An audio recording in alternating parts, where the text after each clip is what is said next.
Dizem que para ganhar muito, muito dinheiro é preciso ser um gênio, ter uma inteligência excepcional. Mas será que ser muito inteligente é mesmo indispensável para enriquecer? Pesquisas mostram que não necessariamente. Mas se a genialidade por si só não enriquece, o que separa bilionários como Elon Musk e Marilyn Vossavan, que entrou no livro de recordes por sua inteligência, mas não é rica como ele? Como pessoas medianas atingiram o sucesso? E o que nós, pessoas comuns, podemos aprender com essas histórias para aplicar em nossas próprias vidas e, quem sabe, ficarmos ricos? É o que Pura Teoria te mostra agora.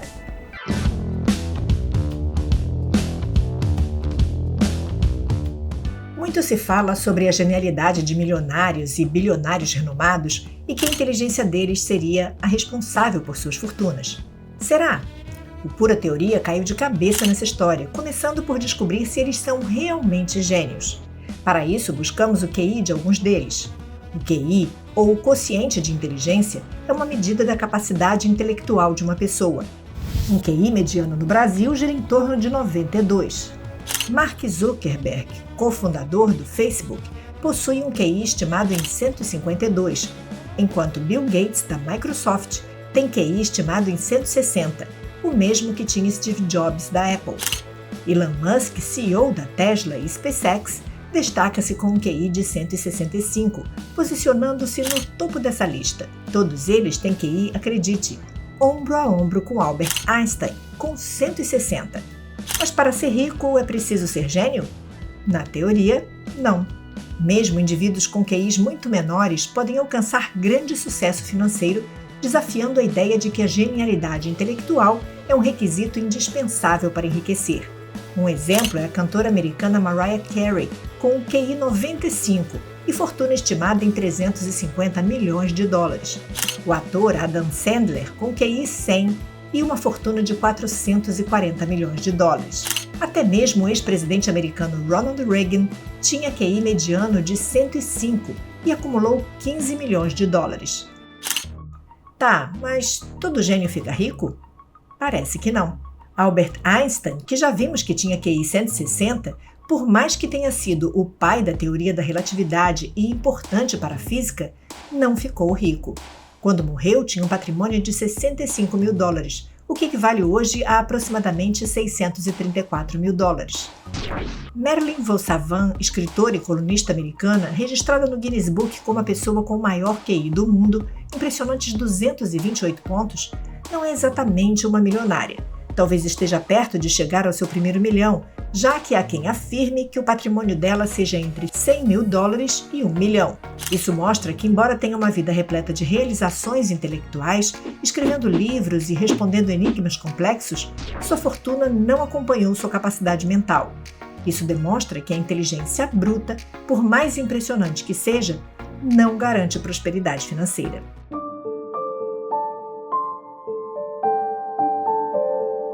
Durante muito tempo, o QI foi considerado o principal indicador de potencial de sucesso de uma pessoa.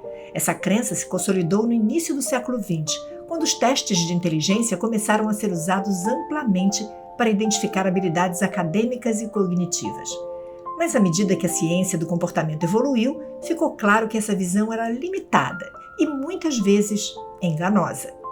O mito de que um alto QI garante sucesso financeiro nasceu com o uso generalizado de testes como o Stanford Binet, criado por Lewis Terman em 1916, um teste de habilidade cognitiva e inteligência usado para identificar crianças e adultos com inteligência acima da média, além de ajudar a diagnosticar deficiências intelectuais.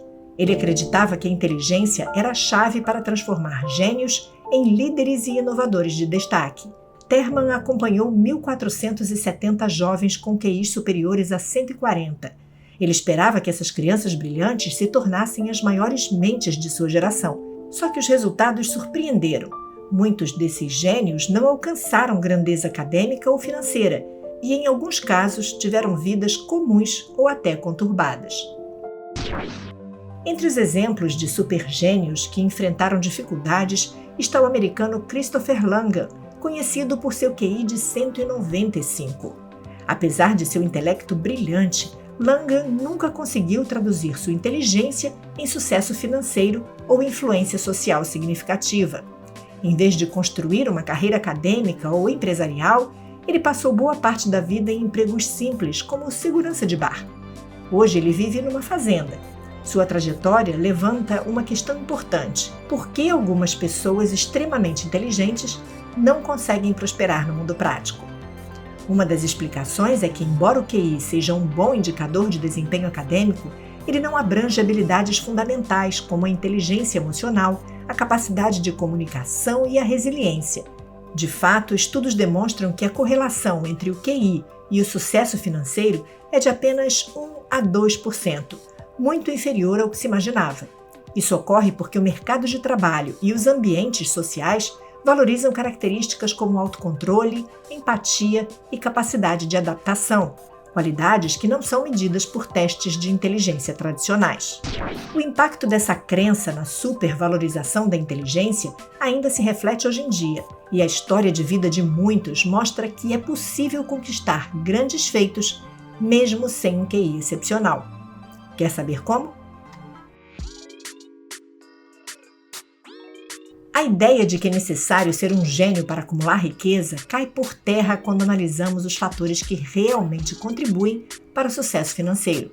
Estudos apontam que características não cognitivas, como perseverança, autodisciplina e habilidades práticas, impulsionam mais para o sucesso econômico do que o QI. Além disso, aspectos como o ambiente, inteligência emocional e até a sorte desempenham papéis cruciais no caminho para a prosperidade. De acordo com o economista James Heckman, é a personalidade um dos principais indicadores de sucesso financeiro.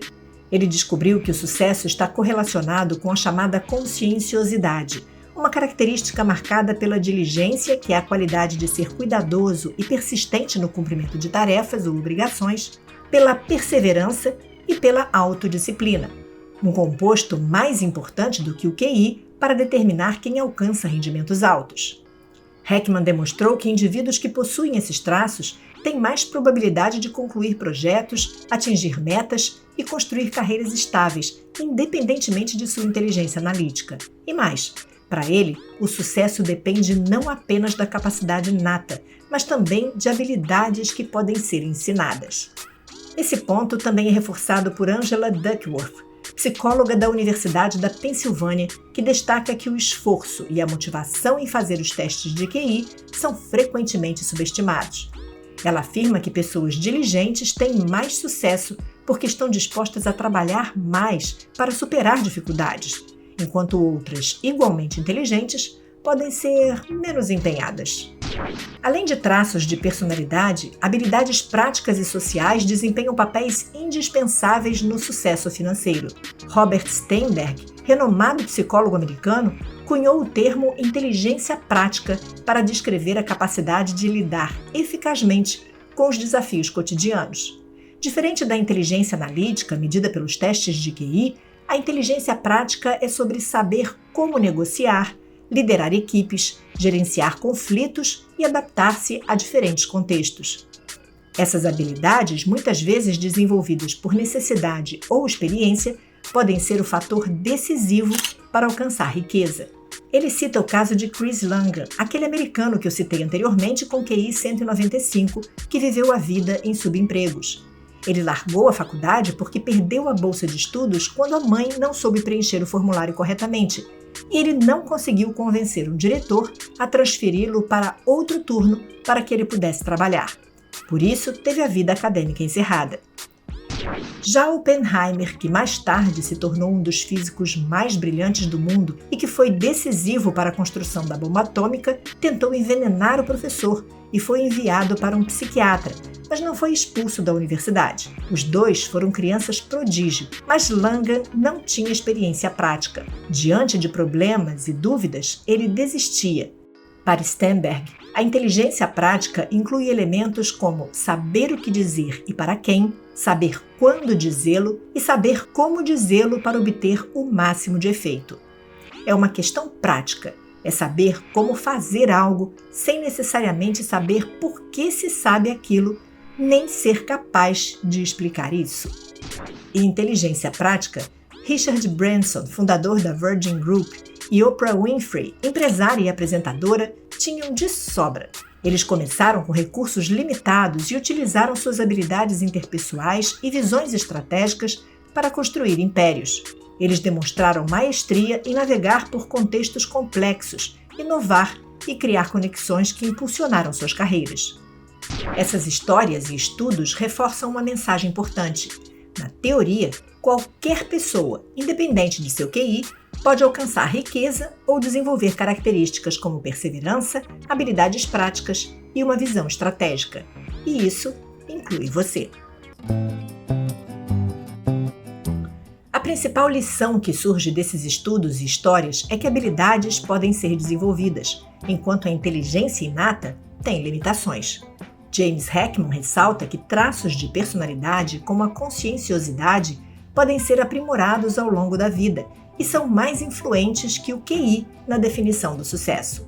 Isso significa que pessoas que se comprometem a melhorar suas habilidades de planejamento, organização e disciplina podem criar oportunidades significativas para alcançar seus objetivos financeiros.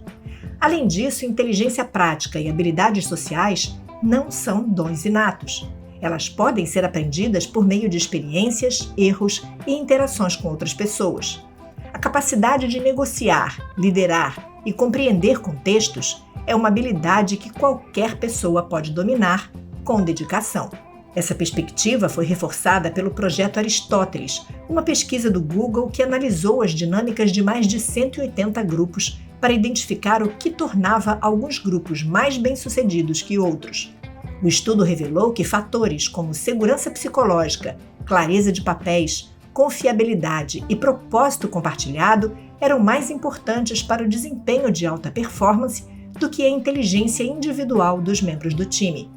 Em outras palavras, o sucesso de uma equipe, ou mesmo de um indivíduo, depende muito mais da habilidade de colaborar, construir confiança e se comunicar do que de QIs excepcionais. O que separa aqueles que alcançam seus objetivos dos que permanecem estagnados é o compromisso com o aprendizado contínuo, a resiliência diante das dificuldades e a capacidade de transformar oportunidades em resultados concretos. Ou seja, a inteligência é importante, mas não é determinante. Por mais que o esforço e as habilidades sejam fundamentais, não podemos ignorar o impacto do ambiente e da sorte. Ter acesso a recursos, educação de qualidade e redes de apoio são aspectos que aumentam significativamente as chances de sucesso. Estar no lugar certo, na hora certa, pode ser tão determinante quanto qualquer outro fator. O jornalista Malcolm Gladwell, em seu livro Fora de Série, Descubra por que algumas pessoas têm sucesso e outras não, argumenta que oportunidades únicas muitas vezes desempenham papéis cruciais na vida dos indivíduos bem-sucedidos. Ele destaca que os grandes nomes da tecnologia, como Bill Gates e Steve Jobs, tiveram acesso a recursos de computação em uma época em que isso era raro, o que lhes deu uma vantagem competitiva. Além disso, um ambiente favorável, como o apoio de uma rede social ou familiar, pode fazer toda a diferença. O acesso a mentores, investidores ou até mesmo um pequeno capital inicial são elementos que impulsionam o sucesso de muitos empreendedores. Enquanto isso, indivíduos com QIs elevados, mas em contextos desfavoráveis, muitas vezes não conseguem maximizar seu potencial. No entanto, mesmo em contextos desfavoráveis, o desenvolvimento de resiliência e adaptação pode transformar a realidade. Isso nos leva a uma conclusão essencial. Sucesso financeiro não é exclusivamente sobre o que você tem, mas sobre o que você faz com o que tem. Então, se você quer ter sucesso, comece identificando seus pontos fortes, desenvolvendo habilidades práticas e criando conexões significativas. Afinal, o que realmente importa é o que você faz com as ferramentas que tem. E você, se considera uma pessoa inteligente? Já identificou os seus pontos fortes? Conte aqui pra gente! E não esquece de se inscrever no canal! E se você quer descobrir se está sendo enganado pelas teorias sobre os efeitos negativos das telas, acesse o vídeo que aparece aí na tela e eu te espero lá. Eu sou Cíntia Neves, do Pura Teoria. Até o próximo vídeo. Tchau!